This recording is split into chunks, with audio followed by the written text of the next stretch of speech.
So YouTube has been a little bit for all you adults out there with jobs. You understand exactly why it's been a little bit for me. Just been working. All of you who follow me, you know I've been working on this Corvette just about all summer. Unfortunately, time has not been on my side.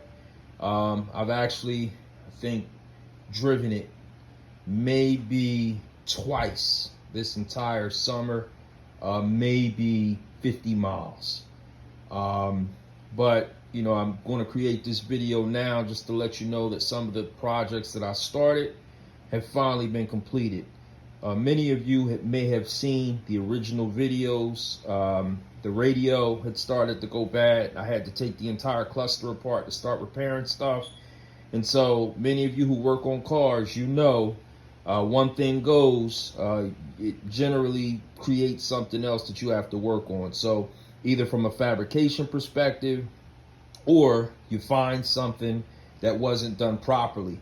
When I took this thing apart, the original owner, you know, I know he meant well, but there were a lot of things hidden behind the scenes that kind of needed to be done. So I'm not going to prolong this video, but I do pride myself on trying to save people money without saving on what you need to make the car run the way it should. So that being said, you know, when you have all the money in the world, obviously, you know, it's pretty simple, right, to put something together. But, you know, I kind of put things together and I try to get everything that I need, but I try to get it the best cost possible. And I want to pass those over to you. So obviously here, you know, this is the C5. It's just been sitting in the garage. This project, this is essentially where it started with this battery box cover. The first part of this that I had to do was an inline fuse for 4-gauge wiring, because I decided I wanted to mount an amplifier and a subwoofer in the back. If you go over my initial videos, when I found what I thought was the perfect radio, because I didn't want to get rid of my 10.5 bezel because it's carbon fiber, and the carbon fiber one, as you well know as C5 owners, is a very expensive bezel. I came across a unit which full 10.5 LED that fits seamlessly, and I covered that in my previous videos. So this is where that inline fuse came. Started here, went through and ran that for the system. This is ultimately where I ended up installing my system. If you see, that's a 2.0 Farad capacitor at the bottom, which I did purchase brand new. And this is actually a Menace MA900 4-channel, but it can actually be, there's a button where actually you can switch it between 4 and 2. I luckily came across this, and I really like this amp. Initially, I was going to try to put a 1,000-watt Sony amplifier in there. But the 1,000-watt Sony amplifier was huge. And then I actually came across a Hypnotic 1,000-watt mono amplifier. But the issue with that was it only powered the sub because it was a 2-channel. But during the course of this process, you know, I looked at those rear speakers from Bose, and they were horrible. And so I decided to upgrade those, which I'll go into a little bit later. So this 4-channel amp, the thing I like about it is each channel is independent, which means, you know, the subwoofer, I can put it on low, adjust the frequencies as well as the gain for that particular subwoofer. But then because it's A and B, I have separate gain adjustments for the rear mounted speakers that I installed in the back. So I thought this was perfect. The other route with the mono was going to be two separate amps. The space actually looked pretty big, but when I started putting amps back there, you realize just how tiny this car is. There's just no space. What I decided to do is I purchased a wood backer from Home Depot. And then I believe the screws, I think are 3/4, because I had to measure them out, because obviously, you know, the that's the backer board I decided to go in, and then I put that on with Gorilla Glue. But I think the screws, if I'm not mistaken, are 3/4. I want to find them, because you want to make sure you don't pierce that gas tank. So that was kind of one of the, yes, 3/4. So I went with the wood construction 3/4, because you have the foam insulation behind the wood carpet, you have the carpet, you have the thickness of the amp, and then you also have the wood to account for. So everything seemed to come out the way that it was supposed to. So the last couple videos, this actually was not fully installed, but it is fully installed now. Listen, I everyone may fight me, but I don't think you're going to get a better fit full LED than that. So that's actually attached. And to install this, I had to actually go with a pack system, and I ordered that from Amazon. And then I had to go with an antenna adapter. I still do listen to the radio, especially with YouTube, given that, you know, every time you use music from someone is copyrighted anyway. So today you're going to get exactly what you see, a little bit of background horror music, because I'm tired of copyrights continuing to pop up on my feed. So this is fully touchscreen. I would recommend, especially if you have big fingers like myself, you probably invest in a pen. But the last thing I told you about, which I really love about this, is the fact that you could play videos while you're driving. It has 2 USB ports in there where I've actually played movies, and then I have my OBD for my Torque app. So I was actually going to put a gauge pillar pod setup, but realized I don't need that. Everything will display either to my phone or directly through the Torque app here.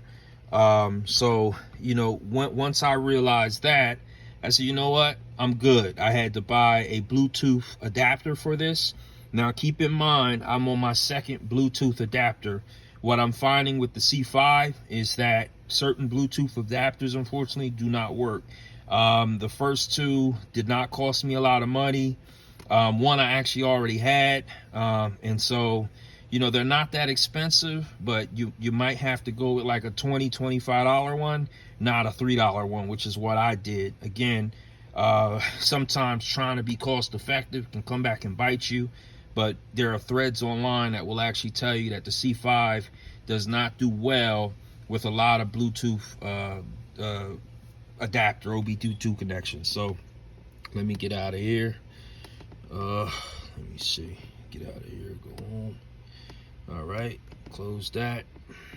But as you can see, I mean, real nice screen. Let me put it in reverse.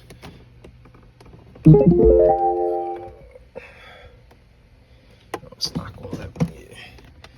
So this was the other part of this that I decided to do. Okay, car has to be on.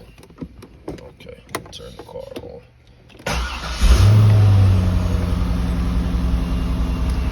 Sorry about that, the noise, but I just want to show you, this is what I also decided to do. Put a backup camera there. That gives you a sensor range and also your video. So that's really convenient to have.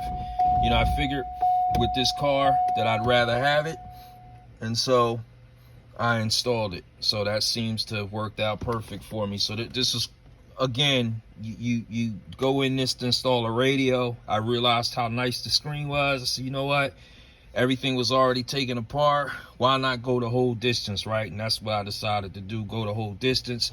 The subwoofer came into mind, and later the camera came into mind, and you know, all these things start to come in mind. So I mean, if you're gonna do it, just do it right. What I will say about this amplifier is that the output on here for a subwoofer, the frequency was not good for the rear speakers. So just last night, I actually had to take apart the entire, I had to take apart the entire glove box. Okay, and if you look here, you should see, start But those are the two USBs where I keep them, where you can just put a USB drive or a jump stick and it'll play. The glove box, I wasn't, so this is what happened. I had to run 2 RCA lines. Initially, I only had one because I was thinking just a subwoofer and then I was going to do a splitter. But if you use the sub out on the radio, it doesn't work really good for 4-way speakers, which is what I have in the back. I have 4-way speakers that I did do some homework on that do fit without issue in the C5 Corvette, which I will give you some information on, and they're 200 watts. So last night I refused to take this dash apart again. I mean, it's not a nightmare, but I've taken it apart 2 or 3 times already. It was just too much work.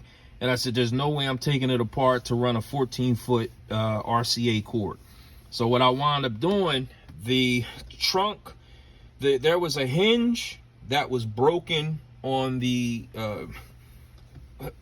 there was a hinge that was broken anyway. So I decided to take the whole compartment apart, which wasn't bad. It's 1, 2, 3, 5, 6 screws on the glove box.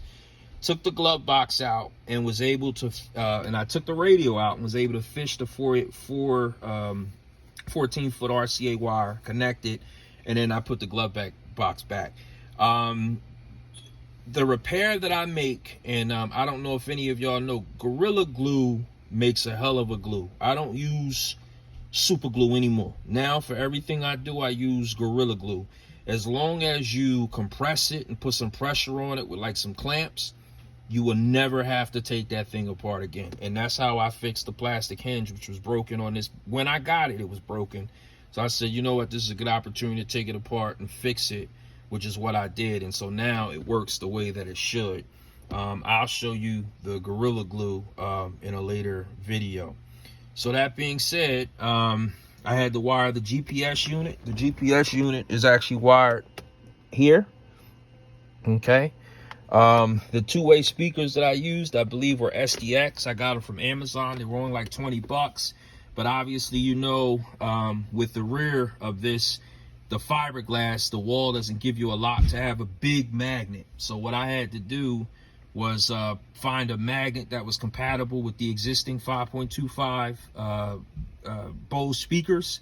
But I also wanted that 3-way, 4-way ability. And so these were actually compressed enough where I was able to install them and install the grill back in place without issue. Because one of the issues that I kept reading on Corvette forums is no matter what you do, you're not going to get sound out of the rear. I wish I could play some music for you. This thing, not only does the bass hit, but the highs and the rears hit hard. So for $19.99, it was probably one of the best investments that I ever made. And that does not ring true in this scenario because this 900 watt amp has those 200 watt speakers screaming. So let me get up, and I don't want to bore you too much, but so I already talked to you about the pack system. Now I'll take you to the trunk real quick. You know, when I did this, I said, you know, before I do this, let me take you to the camera. So this is the camera here. That camera only cost me like $4. I think I got 2 of them for $9. And you saw, I mean, it's a wonderful camera. To run the video cord to the back, obviously, when you read a lot of forums, the rear of this thing is fiberglass, and you don't want to crack any of that fiberglass. So the first suggestion that they give you is, listen, make sure that when you're drilling, you're using sharp bits. So I definitely made sure I used some pretty sharp bits. But then I still wasn't very comfortable drilling. So what I did was, there's a plate right under here where the latch for the trunk release is, and it's actually double plated on both sides. There's metal plates. I actually drilled through that. I felt more comfortable drilling through that.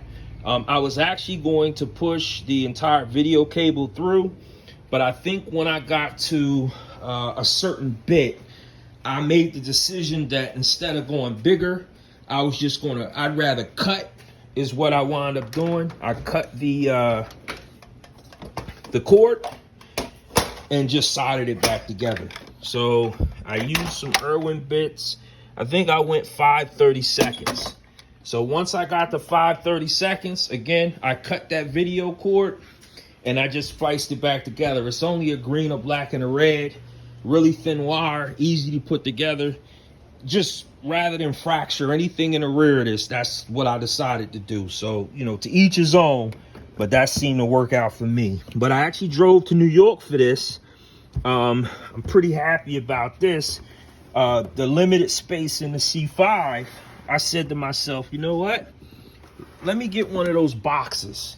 And so I kept reaching out I looked on Amazon.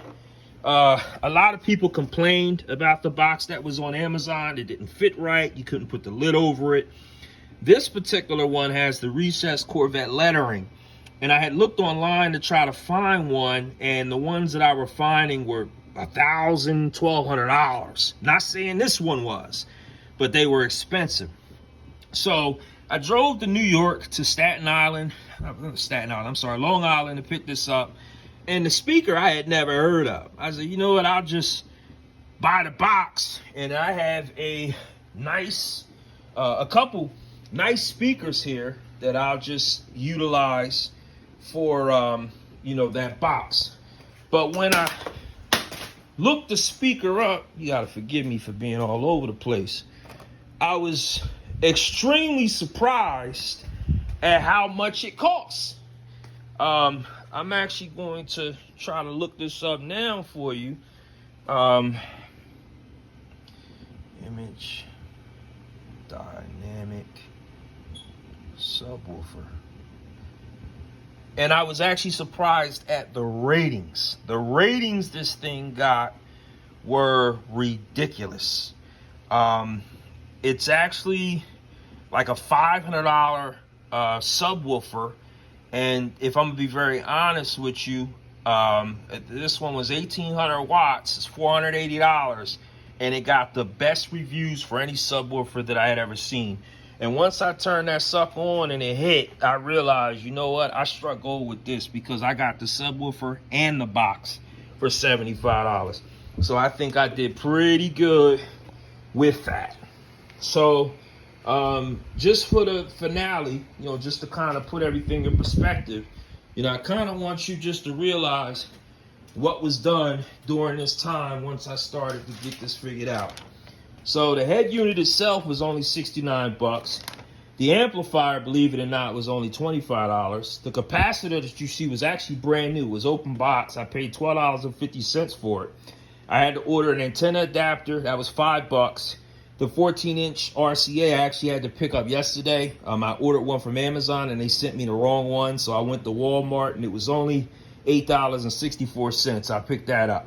So the backup camera for 2 was $9.10. The distribution block, I think I showed you 12 volt. When you install a capacitor, they don't recommend you wire it directly to the amplifier.